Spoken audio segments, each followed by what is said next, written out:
नमस्कार दोस्तों, DS homeopathy channel में आप सभी लोगों का बहुत बहुत हार्दिक स्वागत है। आज हम फिर एक मेडिसिन के बारे में डिस्कशन करेंगे और वो हमारी होम्योपैथिक की सबसे बेस्ट और पॉलीक्रिस्ट रेमेडी जिसको हम बोल सकते हैं बहुत ही इफ़ेक्टिव मेडिसिन है, वो है कलकरिया कार्ब।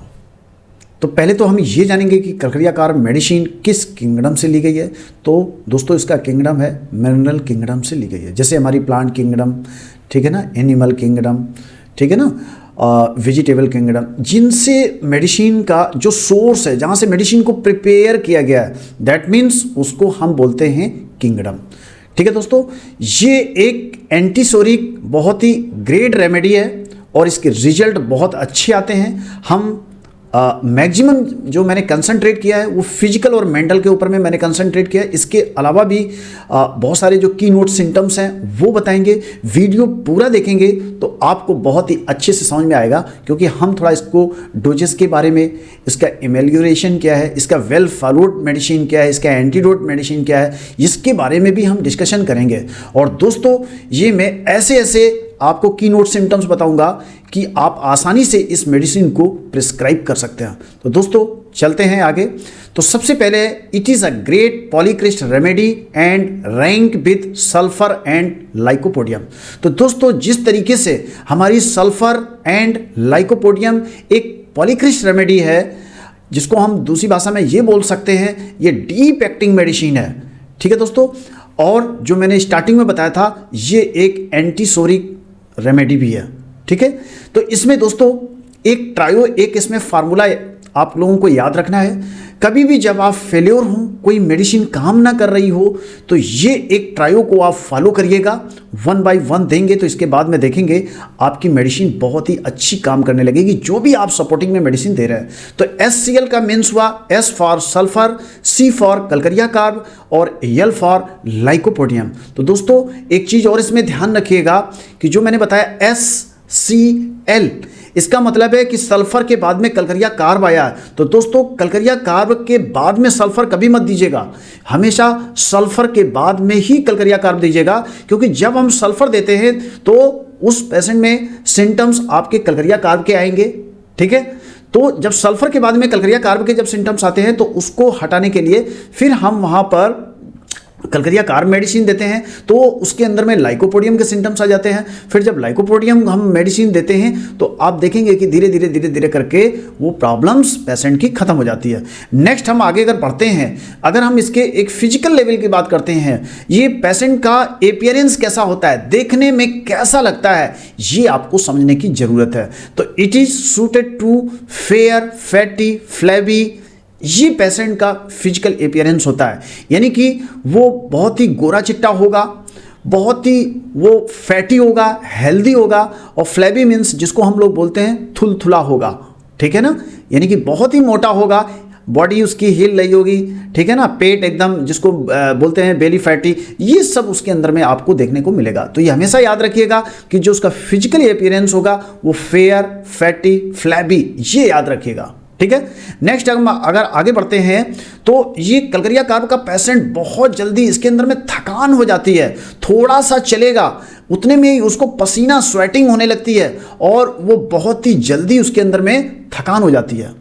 नेक्स्ट अगर हम और की नोट सिम्टम्स के ऊपर में अगर मैं बात करता हूं, इसके अंदर टेंडेंसी टू ओबेसिटी, मतलब उसके अंदर में मोटापा की एक टेंडेंसी होगा, यानी कि अगर उसके बॉडी में फैट अगर ग्रो हो रहा है तो होता चला जाएगा। नेक्स्ट अगर हम ये बात करते हैं, अगर हम थोड़ा सा कलकरिया कार्ब का हम कोई बेबी यानी कि बच्चे को अगर हम लेके अगर डिस्कशन करें, अगर हमें बच्चे के लिए ये इस मेडिसिन को प्रिस्क्राइब करना पड़ रहा है, तो ऐसे कौन से सिम्टम्स हैं, वो ऐसे कौन से की नोट सिम्टम्स हैं कि जिससे कि हम इजीली आइडेंटिफाई कर सकें कि ये पेशेंट कलकरिया कार्ब का है या नहीं है। तो पहला होगा स्वेटी हेडेड चाइल्ड, मतलब जो छोटा बच्चा होगा उसके सर में बहुत ज़्यादा स्वेटिंग होगा, यानी कि पसीना होगा। ठीक है, नेक्स्ट है लेट लर्निंग टू वॉक, मतलब देर से जो चल पाना जिसको हम लोग बोलते हैं, कि कुछ बच्चे होते हैं कि जो विद इन टाइम पर या समय के रहते हुए यानी कि समय पर वो चल फिर नहीं पाते हैं, उसमें उनका डिले होता है। तो उस कंडीशन में कलकरिया कार्ब हमारी बहुत ही मेडिसिन बहुत ही अच्छी काम करती है। To deficiency of bone tissue, उसके अंदर में बोन टिश्यू यानी कि ये बोन हड्डियों पर भी बहुत ही अच्छा काम करती है। जिन बच्चों की हड्डियां कमजोर होती हैं, हड्डियां टेढ़ी मेढ़ी हो जाती हैं, तो उस कंडीशन के लिए इन बच्चों को कलकरिया कार्ब मेडिसिन बहुत ही अच्छा और बहुत ही इफेक्टिव रहती हैं। नेक्स्ट है लार्ज हेड, उनका जो सर होगा बहुत ही बड़ा होगा, ठीक है।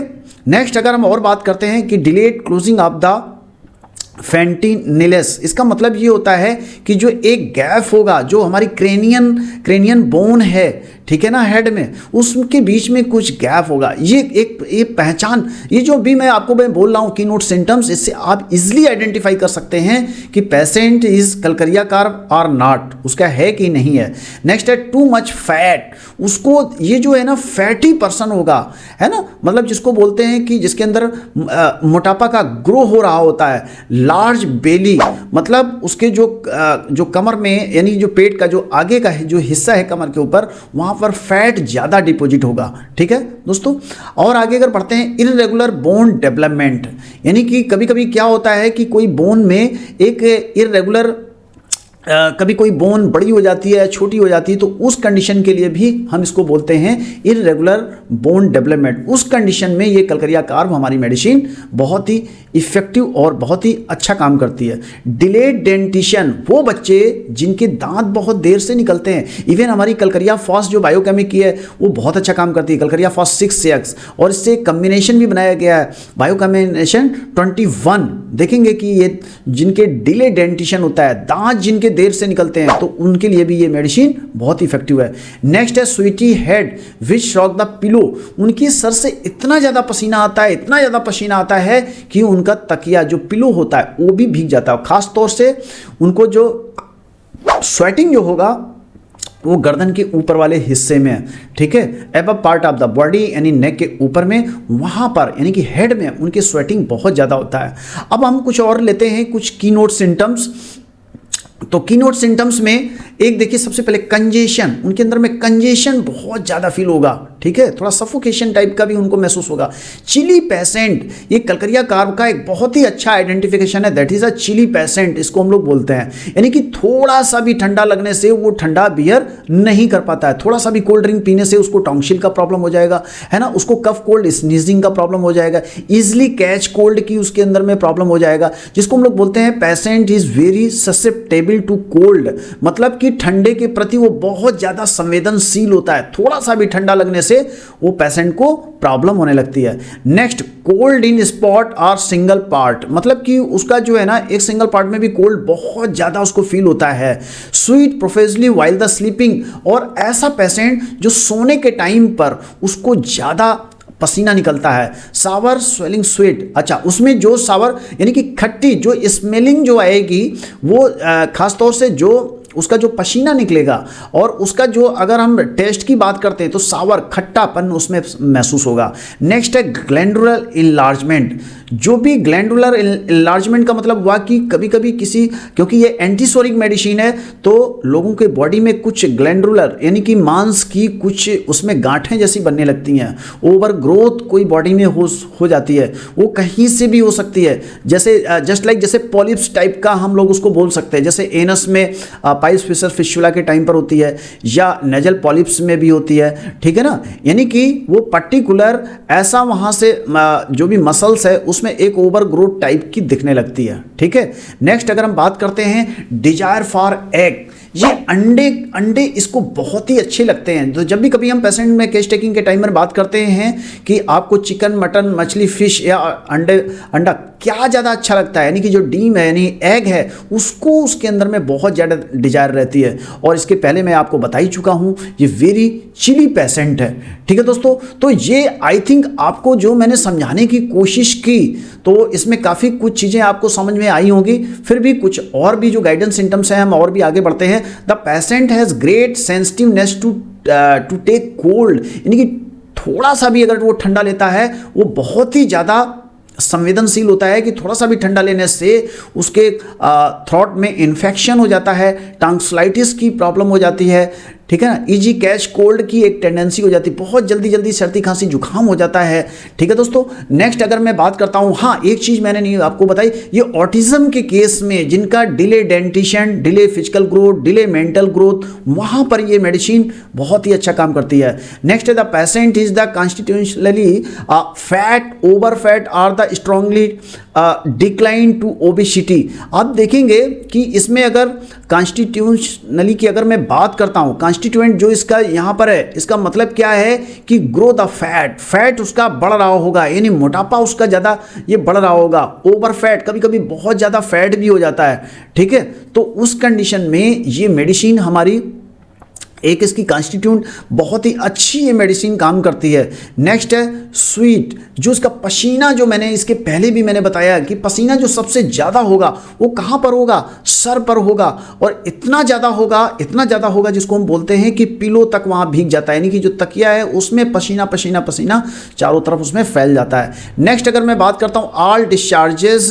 Smell sour like the vomit, यानी कि जो भी इसके जो डिस्चार्ज होंगे वो चाहे वॉमिटिंग के थ्रू हो या किसी अदर के थ्रू हो या डायरिया डिसेंट्री के केस में अगर हो, तो उस कंडीशन में जो भी डिस्चार्जेज होंगे वो सावर होगा, उनमें खट्टापन होगा, ठीक है ना। अगर वॉमिटिंग भी होगी तो वो भी खट्टी खट्टी ही आपकी होगी, स्वेटिंग, पसीने में भी खट्टापन ही होगा, ठीक है। इरेक्टेशन, जो उसको डकार आएगी वो भी खट्टी डकार आएगी। डायरिया, वो भी, उसमें भी स्मेल अगर देखेंगे तो खट्टापन ही रहेगा। नेक्स्ट अगर मैं बात करता हूँ, इसके पहले भी मैं डिस्कशन कर चुका हूँ, डिजायर फॉर एग, उसको अंडे बहुत ज़्यादा पसंद रहते हैं। एवर्जन फ्रॉम मीट, उसको मीट से तकलीफ होती है बट अंडे पसंद करता है। Intolerance to milk and fat, उसको जो है दूध जो है ना उसको डाइजेस्ट नहीं होता, हजम नहीं होता, और फैटी चीज़ें भी वो खाना पसंद नहीं करता है। अगर हम फीमेल्स के केस में अगर मेंस्ट्रुएशन का अगर हम उनकी प्रॉब्लम लेते हैं तो मेंस्ट्रुएशन इज टू अर्ली, उनके जो मेंसेस हैं, जो साइकिल 28 डेज का होता है वो हो सकता है कि 20 डेज में आ जाए या 15 डेज में आ जाए, यानी कि मेंस्ट्रुएशन इज टू अर्ली, बहुत जल्दी मेंसेस होना। टू प्रोफ्यूज, और जब मेंसेस होंगे तो बहुत ज़्यादा होंगे, है ना, विद ब्राइट रेड ब्लड, तो उसमें कभी कभी ब्लीडिंग भी होने लगती है। तो अगर ये कभी भी बोला जाए कि ब्राइट रेड, अगर इसमें वो चाहे हेमराइड का केस ले लें, उस कंडीशन में भी कलकरिया कार्ब हमारी बहुत ही अच्छी और इफेक्टिव मेडिसिन है दोस्तों, ठीक है। अगर हम आगे और भी बढ़ते हैं, टेंडेंसी टू ग्लैंडुलर इनलार्जमेंट, ये मैंने आपको पहले भी बता ही दिया है, पॉलिप्स इन नोज, ईयर, ब्लेडर, है ना, तो ये जो भी है एक ओवर ग्रोथ, क्योंकि एंटीसोरिक मेडिसिन है तो ओवर ग्रोथ कहीं से भी दिखेगी, जैसे हमारी पॉलिप्स में दिखेगी, या जब भी हेमराइड का केस होगा तो वहाँ भी आपको ओवर ग्रोथ दिखेगी, ठीक है दोस्तों। तो आई थिंक ये जो मैंने कीनोट सिम्टम्स जो मैंने बताने की कोशिश की है तो काफ़ी हद तक आपको समझ में आया होगा।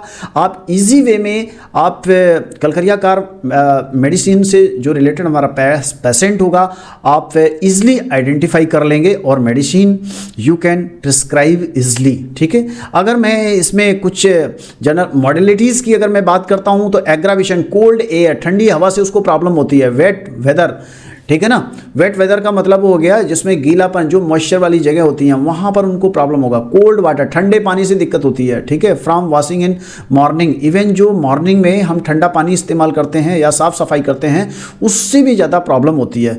ड्यूरिंग फुल मून, जब पूर्णमासी, जब पूर्ण चंद्रमा जिस दिन निकलता है उस दिन भी उसको बहुत ज़्यादा तकलीफ रहती है, ठीक है ना, तो उस समय पर हम इस मेडिसिन को नहीं देते हैं, ठीक है। नेक्स्ट है रिलेशन विद द एंटीडोट, ये एंटीडोट की अगर मैं बात करता हूँ तो ये bismuth and nitric acid, nux vomica and sulphur से ये एंटीडोट होता है। अब दोस्तों अगर मैं आपको एक कीनोट सिम्टम्स एक बहुत ही अच्छी एक इंपॉर्टेंट चीज़ मैं आपको मैं बताना चाह रहा हूँ कि calcarea carb is a chronic of belladonna, ये बेलाडोना का क्रोनिक है। मान लेते हैं टॉन्सिलाइटिस का प्रॉब्लम हुआ है तो उस कंडीशन के लिए अगर एक्यूट कंडीशन है तो वहाँ बेलाडोना हमारी बहुत ही इफेक्टिव मेडिसिन होगी, बट एक बार ठीक होने के बाद में रिकरेंस उसका तोड़ने के लिए, बार बार होने से बचने के लिए तब हम कलकरिया कार्ब को देंगे। और दोस्तों ये ध्यान रखिएगा, अगर कलकरिया कार्ब का हमें प्रयोग करना है तो एलएम पोटेंसी में, अगर लंबे समय तक देना है तो इसको हमें एलएम पोटेंसी में इस्तेमाल करना है, देखेंगे रिजल्ट इसके बहुत ही अच्छे आएंगे, ठीक है दोस्तों। अगर मैं कम्प्लीमेंट्री की बात करता हूँ तो दैट इज़ अ बेलाडोना। तो ये आई थिंक जो मैंने आपको कलकरिया कार्ब के बारे में फिजिकल, मेंटल एंड जो इसके मॉडलिटीज़ जो मैंने बताया है, आई थिंक आपको बहुत ही अच्छे से समझ में आया होगा।